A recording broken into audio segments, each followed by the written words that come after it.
सभी को नमस्कार, नमस्ते। आज नमस्ते। आज हम लोग पाठ 4 पढ़ेंगे, पृष्ठ संख्या 42। पृष्ठ संख्या 42 है। चैप्टर का नाम है क्षमस्व महर्षे क्षमस्व। क्या नाम है चैप्टर का? क्षमस्व महर्षे क्षमस्व। क्षमस्व महर्षि। इसके बाद एक और था, पहले जो चैप्टर में शीर्षक आया करता था, इस बार लगता चेंज किया है शीर्षक। इसमें एक और बार क्षमस्व था। तो क्षमस्व शब्द जो है वो क्षम धातु है और आत्मनेपद धातु है। आत्मनेपद है और ये लोट लकार में है। ठीक है, वो लोट लकार मध्यम पुरुष एक वचन। क्षमताम, तो ये क्षमस्व शब्द जो है मध्यम पुरुष एक वचन, जैसे तुम क्षमा करो, त्वम क्षमस्व। हे महर्षे, महर्षे यहाँ पर संबोधन है, तो क्षमस्व महर्षे, तो क्षमा करो महर्षि, क्षमा करो। तो अब देखें, हम लोग पाठ पढ़े। इस पाठ में महर्षि दयानंद के बारे में बताया गया है, उनकी क्षमाशीलता गुण के बारे में बताया गया है। उनकी क्षमाशीलता गुण के बारे में बताया गया है। तो ध्यान देंगे हम लोग। क्षमस्व महर्षे क्षमस्व।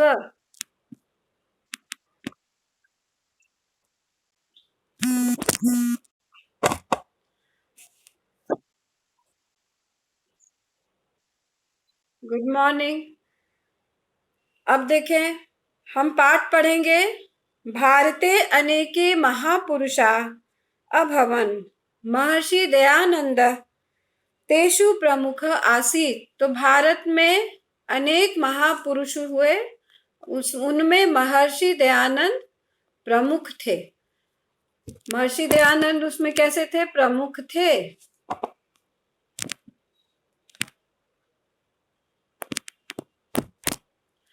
और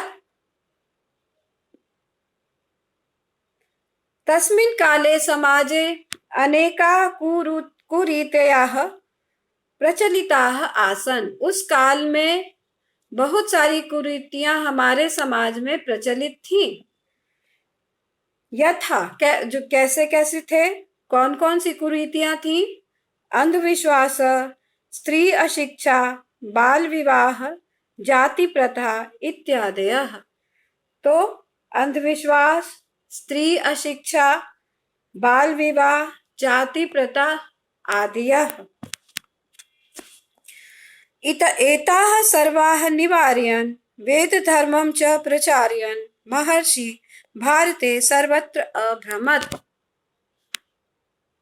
तो इन सबों के निवारण के लिए, किनके निवारण के लिए, किनको दूर करने के लिए? इन कुरीतियों को दूर करने के लिए, इन कुरीतियों को समाप्त करने के लिए क्या कर रहे थे? महर्षि भारते सर्वत्र अभ्रमत्। तो महर्षि दयानंद बहुत ही महापुरुष थे और महापुरुषों में वे प्रमुख थे। उस समय में, जिस काल में वे थे, उनका जन्म शायद 1805 या कुछ, अभी तो फिलहाल मुझे नहीं याद आ रहा। तो 1875 में आर्य समाज की स्थापना हुई थी। तो तस्मिन् काले समाजे, उनके समय में समाज में अनेक कुरीतियां प्रचलित थी। अंधविश्वास, स्त्री अशिक्षा, बाल विवाह, जाति प्रथा आदि। तो एताः सर्वाः निवार्यन्, इन सबों को निवारण करते हुए, निवार्यन में यहाँ क्षत्रि प्रत्यय है। निवार्यन, नीज और व्रीज और क्षत्रि। तो इन सबों का निवारण करते हुए और वेद धर्म का प्रचार करते हुए, प्रचार्यन में भी क्षत्रि प्रत्यय है। प्रजोर चरजोर क्षत्रि, प्रचार्यन। तो इन सबों का प्रचार करते हुए महर्षि भारते सर्वत्र अभ्रमत, महर्षि भारत में सब जगह घूमे। सत्यासत्यस्य ज्ञानार्थम सह एकम प्रसिद्धम ग्रंथम सत्यार्थ प्रकाशम रचितवान। तो सत्य और असत्य के ज्ञान के लिए उन्होंने एक प्रसिद्ध ग्रंथ की रचना की, जिसका नाम सत्यार्थ प्रकाश था। महर्षि दयानंद अतीव क्षमाशील अपि आसीत, वे बहुत ही क्षमाशील थे, बहुत ही टॉलरेंट थे, सहनशील थे। वे क्षमाशील थे, अर्थात जो उनके साथ कुछ भी बुरा व्यवहार करता था वो उसे क्षमा कर देते थे। तो क्षमाशीलता गुण के बारे में इस पाठ में दिया गया है। वे बहुत ही क्षमाशील थे। तो यहाँ पर देखो, कुरीतयः, कुरीतयः का अर्थ है बुराइयां, कुरीति, रीति शब्द मति के समान चलेगा। कु उपसर्ग लगने से इसके ठीक विपरीत हो गया कुरीतयः। अब देखो यहाँ पर सत्यासत्यस्य एक शब्द है, सत्यासत्यस्य, इसका संधि विच्छेद सत्य जोड़ असत्यस्य। तो रचितवान, ये सब हम लोग जो शब्द है उसकी व्युत्पत्ति हम बाद में बताएंगे, पहले हम अनुवाद कर ले। तो वे क्या कर रहे थे? वे समाज में फैली हुई कुरीतियों के निवारण के लिए घूम रहे थे और उनको दूर करने का प्रयास कर रहे थे। और क्या कर रहे थे बताओ, और क्या कर रहे थे? हाँ, वेद धर्म का प्रचार कर रहे थे। वे वेद धर्म का भी प्रचार कर रहे थे। तो और हम देखेंगे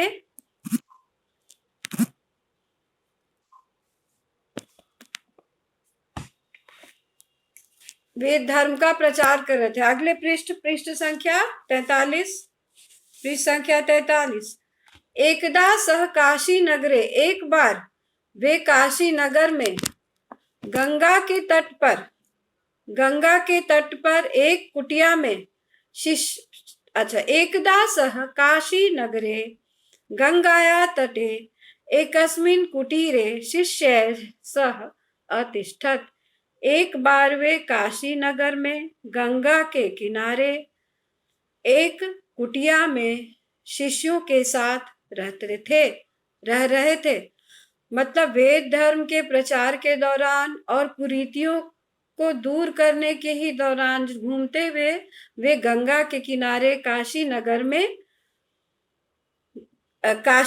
में गंगा के किनारे एक कुटिया में अपने शिष्यों के साथ रह रहे थे। शिष्य सह, तो सह के योग में तृतीया विभक्ति, शिष्य हो गया बहुवचन। शिष्य सह अतिष्ठत, शिष्य के साथ रहे थे। तत्र समीपम एव एक यात्री अपि अतिष्ठत, उनके साथ भी उनके निकट, उनके कुटिया के पास वहां पर एक यात्री भी रहता था। ईर्ष्या सह, ईर्ष्या से यात्री महर्षेः कुटीरम आगत्य अकारणम एव महर्षिम दुर्वचनानि वदति स्म। ईर्ष्या, ईर्ष्या शब्द मतलब यहाँ तृतीया विभक्ति है, ईर्ष्या। ईर्ष्या से यात्री महर्षि की कुटिया में आकर, महर्षि यहाँ षष्ठी विभक्ति, महर्षि षष्ठी विभक्ति, महर्षि की कुटिया के समीप आकर अकारण एव, बिना कारण ही दुर्वचन बोलने लगा, बिना कारण ही दुर्वचन बोलने लगा। उनसे ईर्ष्या से उनकी बुराई करने लगा, उन्हें कटु वचन बोलने लगा।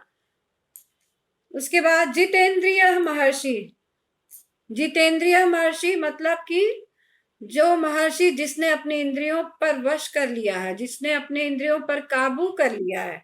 तो जितेंद्रिय महर्षि, जितानि इंद्रियाणि यः सः, तो जिसने अपनी इंद्रियों को जीत लिया हुआ ऐसे महर्षि। सर्वं श्रुत्वा, सब कुछ सुनकर, शांत चित्तेन एव अतिष्ठत। तो शांत चित्त ही रह गए, या यहाँ पर लिखा हुआ है शांत चित्तेन एव तिष्ठति स्म। तो सब कुछ सुनकर वे शांत चित्त ही रह गए, बिल्कुल शांत रह गए। स कदापि न प्रत्युत्तरत, उन्होंने कुछ भी उत्तर नहीं दिया। प्रत्युत्तरत, प्रति जोड़ उत्तरत, प्रत्युत्तरत, यहाँ द दिया हुआ है। तो प्रत्युत्तरत, उन्होंने उलट कर जवाब नहीं दिया, वापस से उन्होंने कोई रिप्लाई नहीं किया, बिल्कुल वे शांत रह गए।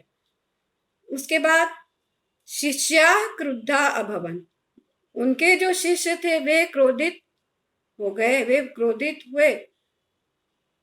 महर्षि तान चिंता मा कुरु तुष्णीम भवत इति अकथयत। महर्षि ने उन सबों से कहा कि चिंता मत करो और मौन रहो। तुष्णीम का अर्थ होता है मौन, यह एक अव्यय है। तुष्णीम का अर्थ होता है मौन। तो उन्होंने कहा कि तुम लोग शांत रहो, चिंता मत करो। इति महर्षि कथयति स्म यत् सः स्वयमेव एकस्मिन् दिने सरलः भविष्यति। और महर्षि ने कहा कि यह एक दिन स्वयं ही सरल हो जाएगा, सीधा हो जाएगा। यह जो बोल रहा है इसका गुस्सा स्वयं ही शांत हो जाएगा, क्रोध शांत हो जाएगा, तुम लोग चिंता मत करो। एकदा एकः जनः प्रचुरानि फलानि तत्र आनयत्। एक बार एक व्यक्ति वहां बहुत सारे फल लेकर आया। प्रचुरानि, प्रचुर मतलब बहुत, बहुत मात्रा में। फलानी शब्द का यह विशेषण है, प्रचुरानि फलानी।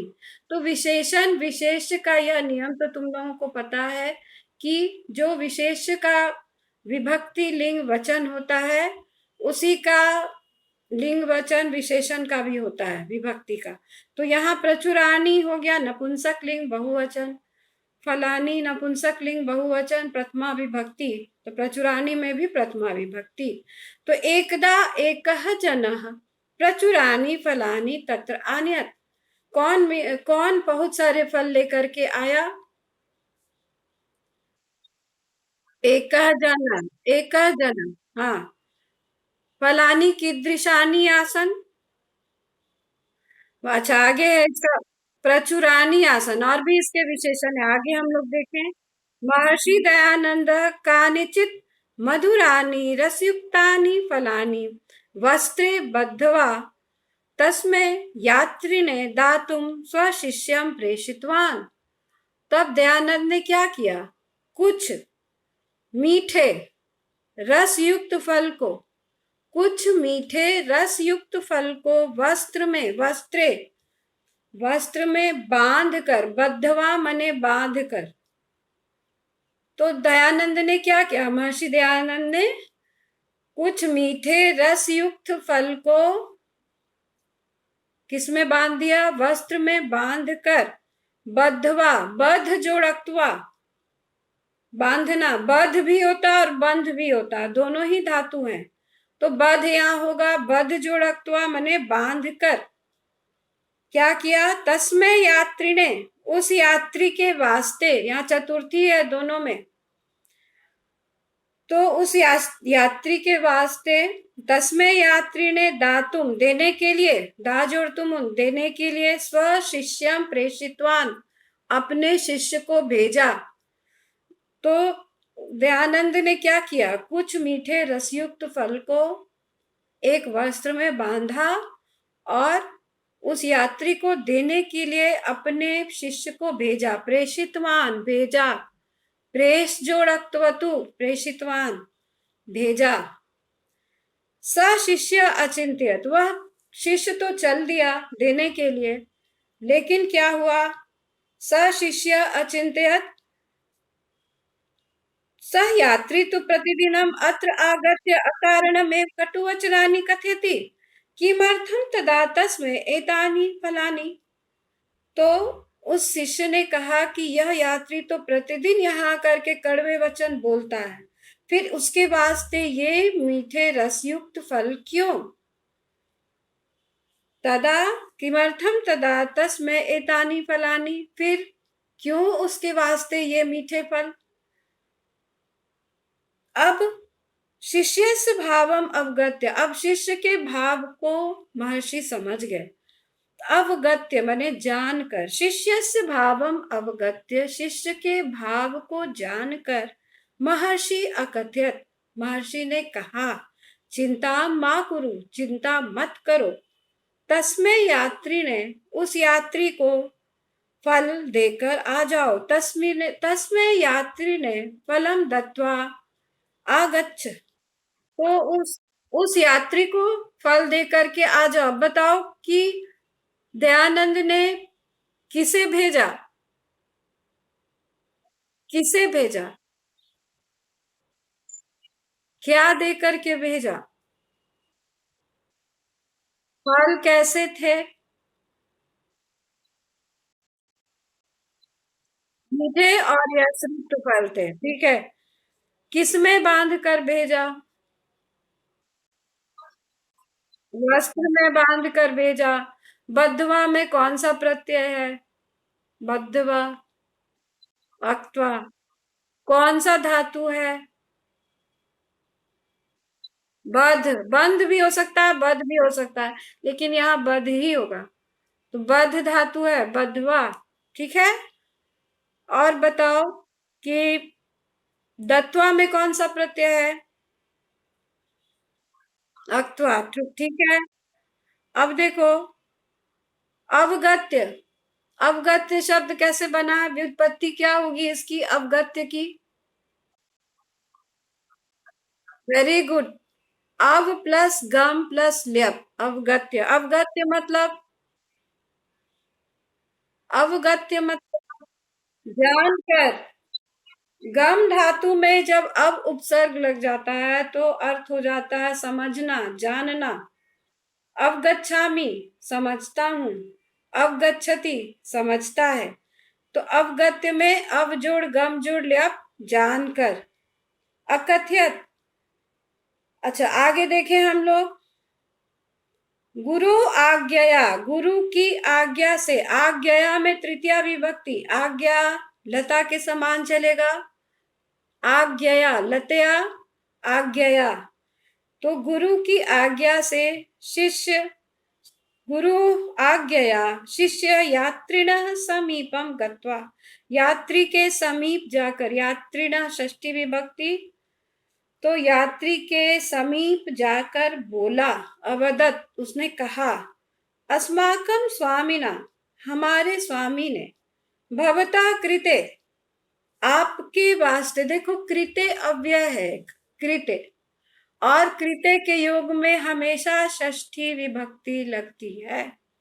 भवतः शब्द में यहाँ षष्ठी विभक्ति लगी, भवतः, भवत शब्द रूप है, भवत मतलब आप, भवत मतलब आप, भवत एक सर्वनाम शब्द है, और इसका रूप चलता है भवान भवंतो भवंतः, भवंतम भवंतो भवतः, भवता, यहाँ द्वितीय वाला नहीं लगेगा, भवता भवद्भ्याम भवद्भिः, भवते भवद्भ्याम भवद्भ्यः, भवतः भवद्भ्याम भवद्भ्यः, भवतः भवतो भवताम, यहाँ षष्ठी भवतः।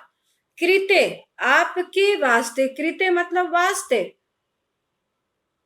जैसे मोहनस्य कृते पुस्तकम अस्ति, मोहन के वास्ते पुस्तक है। असेंबली जब होती थी तो सभी वहां पर संस्कृत में जब कमांड होता था तो भजनस्कृते तत्परा भवन्तु, भजन के लिए तत्पर हो जाएं। राष्ट्रगानस्य कृते उद्यताः भवन्तु, राष्ट्रगान के लिए तैयार हो जाएं।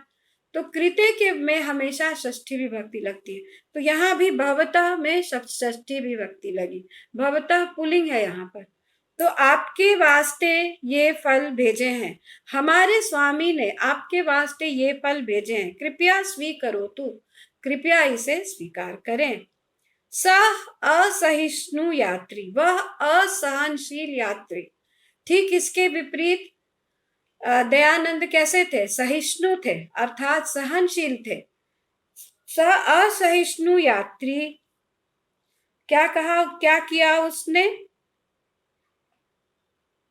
शिष्य असहिष्णु यात्री पुनः दुर्वचनानि अकथयत्, उसने फिर से दुर्वचन कहे। शिष्य महर्षि उपगत्य, शिष्य महर्षि के पास जाकर, उपगत्य मने पास जाकर, उप मतलब निकट, उप मतलब निकट, उप जोड़ गम जोड़ लिया, महर्षि के पास जाकर फिर से उसने सारी बातें कही। महर्षि एकम संदेशम, फिर से क्या, वो सर्वम वर्णितवान, वर्णितवान मतलब सब वर्णन किया, ठीक है, सब कुछ वर्णन किया। क्या वर्णन किया कि उसने बहुत ही दुर्वचन कहे, बहुत दुर्वचन बोले उसने, सब कुछ वर्णन किया। वर्णितवान में फिर अक्तवतु प्रत्यय, ये हम फिर से बताएंगे आप लोगों को। शिष्य तत्र गत्वा अकथयत्, अब देखो, महर्षि एकम संदेशम दत्वा पुनः शिष्यम तत्र प्रेषितवान, महर्षि ने फिर से एक संदेश देकर के भेजा, फिर से संदेश देकर के भेजा। क्या भेजा, क्या कहा उन्होंने? अब देखो यहाँ मुख्य बात आ रही है कि क्या बोला उन्होंने।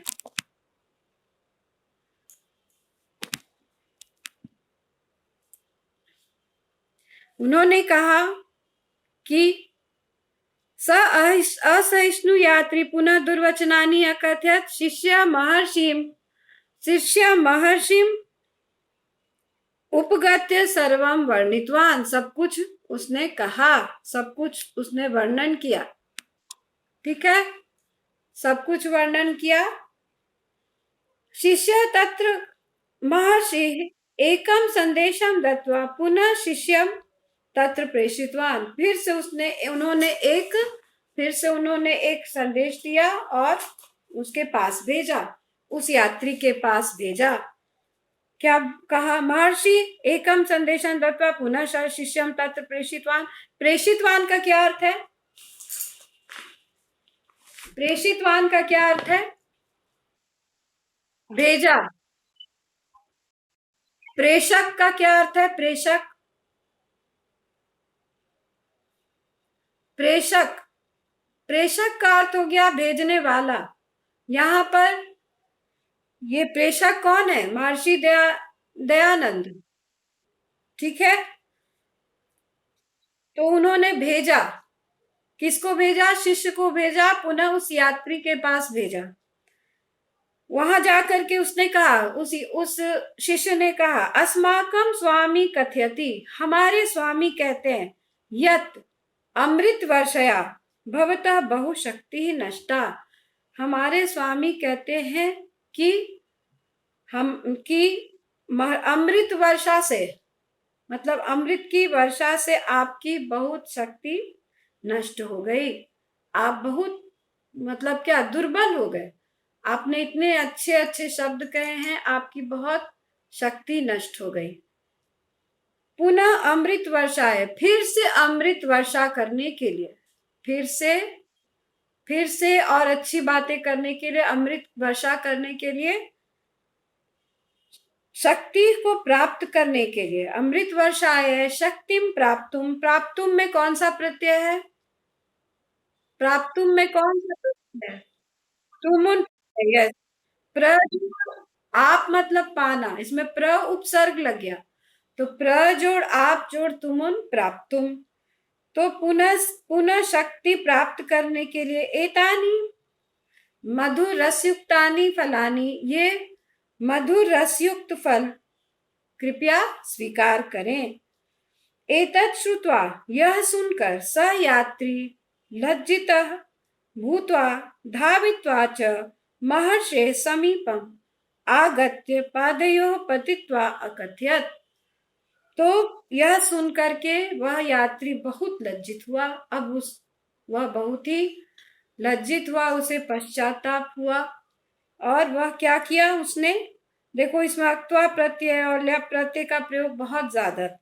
एतत् श्रुत्वा, यह सुनकर, श्रु जोड़ अक्त्वा, श्रुत्वा, सह यात्री वह यात्री लज्जितः भूत्वा लज्जित होकर भूजोड़क्त्वा भूत्वा धावित्वा दौड़कर धाव जोड़क्त्वा धावित्वा महर्षि समीपम आगत्य महर्षि के समीप आकर आ जोड़ गम जोड़ लिया आकर पादयो पैरों में पतित्वा पतित्वा मने गिर कर अकथ्यत कहा क्षमस्व महर्षि क्षमा करे महर्षि। उसने उसे बहुत ही पश्चाताप हुआ। वह दौड़कर महर्षि के निकट आया और चरणों में गिर करके उसने कहा क्षमस्व महर्षि महर्षि मुझे क्षमा करे। अहम अपराधी अस्मि मैं अपराधी हूं। भवान देवः आप देव हैं। भवान का अर्थ हुआ आप। भवान देवः आप देव हैं। क्षमस्व क्षमस्व क्षमा करें क्षमा करें। बार बार वह क्षमा की याचना कर रहा है महर्षि के समक्ष। इदम सर्वम दृष्ट्वा यह सब कुछ देखकर इदम सर्वम दृष्ट्वा इन सब चीजों को देखकर चकिता शिष्याः चकिताः आसन इन सब चीजों को देख करके शिष्य चकित हो गए। तो यहाँ पर देखो एक ही वाक्य में अक्त्वा प्रत्यय और लप प्रत्यय के बहुत सारे शब्द हैं। श्रुत्वा श्रु जोड़ अक्त्वा श्रुत्वा श्रु जोड़ अक्त्वा भूत्वा श्रुत्वा मने श्रुत्वा सुनकर भूत्वा कैसे बना है भूत्वा भू जोड़ अक्त्वा धावित्वा धाव जोड़क्त्वा धावित्वा धाव जोड़क्त्वा धावित्वा मतलब कि दौड़कर आगत्य आजोड़ आजोड़ गामजोड़ पतित्वा पत जोड़ अक्त्वा पत मतलब गिरना पत मतलब गिरना पतित्वा मतलब गिरकर। तो वहां पर वो आया और ऋषि के चरणों में गिर गया और उसने क्षमा की याचना की। यह सब कुछ देखकर दृष्टवा दृष्ट जोड़क्त्वा दृष्टवा शिष्या चकिता आसन सभी शिष्य चकित हो गए। देखने बहुत चकित हो गए। ठीक है तो ये पाठ तो हो गया। तुम लोगों को कथा समझ में आ गई होगी। हिंदी में ही मैं प्रश्न पूछती हूँ कि कौन कौन सी कुरीतियां उस समय व्याप्त थी जिसकी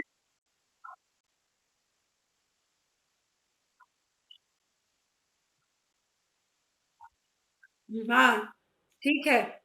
और दयानंद ने किस पुस्तक की रचना की सत्य और असत्य के ज्ञान के लिए सत्यार्थ प्रकाश। ठीक है सत्यार्थ प्रकाश। वे अपने शिष्यों के साथ कहाँ रुके कहाँ रह रहे थे काशी नगर। हाँ किसके किनारे कौन सी नदी के किनारे गंगा के किनारे। ठीक है किस में रहते भवन में रह रहे थे कुटिया में कुटीर में रह रहे थे। वेरी गुड कुटिया में रह रहे थे कुटिया में रह रहे थे। और कौन चकित हुए कौन क्रोधित हुए क्या दयानंद क्रोधित हुए क्या दयानंद क्रोधित हुए नहीं। कौन क्रोधित हुए